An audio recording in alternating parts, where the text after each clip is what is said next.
നമസ്കാരം, എല്ലാ കൂട്ടുകാർക്കും അരുൺ ടെക്സ്റ്റിയുടെ പുതിയൊരു ഇൻഫർമേഷൻ വീഡിയോയിലേക്ക് ഏവർക്കും സ്വാഗതം.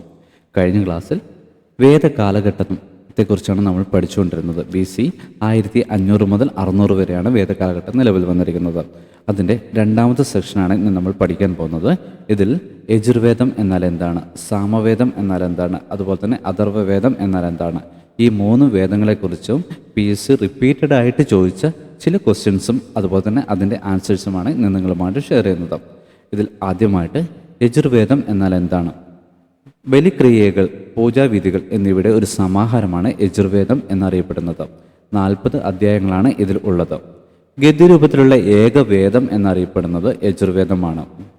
യജുർവേദത്തെ 2ആയി ഭാഗിച്ചിരിക്കുന്നു. 1 കൃഷ്ണ യജുർവേദം, 2 ശുക്ല യജുർവേദം എന്ന 2 രീതിയിലാണ് യജുർവേദത്തെ ഭാഗിച്ചിരിക്കുന്നത്. കൃഷ്ണ യജുർവേദം എന്നാൽ അറിയപ്പെടുന്നത് ഗദ്യരൂപത്തിലുള്ള ഭാഷ്യങ്ങളും അതുപോലെ തന്നെ ശുക്ല യജുർവേദം എന്നറിയപ്പെടുന്നത് പൂജാവിധികളും അനുഷ്ഠാനങ്ങളെക്കുറിച്ചുമാണ്. അടുത്തത് സാമവേദം. ഋഗ്വേദത്തിൽ നിന്ന് എടുത്ത് ഈണം നൽകിയ സ്തോത്രങ്ങളുടെ ഒരു സമാഹാരമാണ് സാമവേദം എന്നറിയപ്പെടുന്നത്. 1549 ശ്ലോകങ്ങളാണ് ഇതിൽ ഉൾപ്പെട്ടിരിക്കുന്നത്. മന്ത്രോച്ചാരണങ്ങളുടെ പുസ്തകം എന്നും ഇതറിയപ്പെടുന്നു. പ്രധാനമായും സംഗീതത്തിന് പ്രാധാന്യം നൽകിയുള്ള ഒരു വേദം എന്നറിയപ്പെടുന്നത് സാമവേദം തന്നെയാണ്. അടുത്തത് അഥർവവേദം. മന്ത്രശക്തി, മായാജാലം തുടങ്ങിയവുമായി ബന്ധപ്പെട്ട മന്ത്രസമാഹാരം എന്നറിയപ്പെടുന്നത് അഥർവവേദമാണ്. വിദ് എന്ന പദം അർത്ഥമാക്കുന്നത് അറിയുക എന്നതാണ്.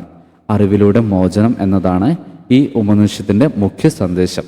വേദകാലഘട്ടത്തിലെ സുപ്രധാന പുരോഹിതനായിരുന്ന വിശ്വാമിത്രനാണ് ഗായത്രി മന്ത്രം രചിച്ചിരുന്നത്.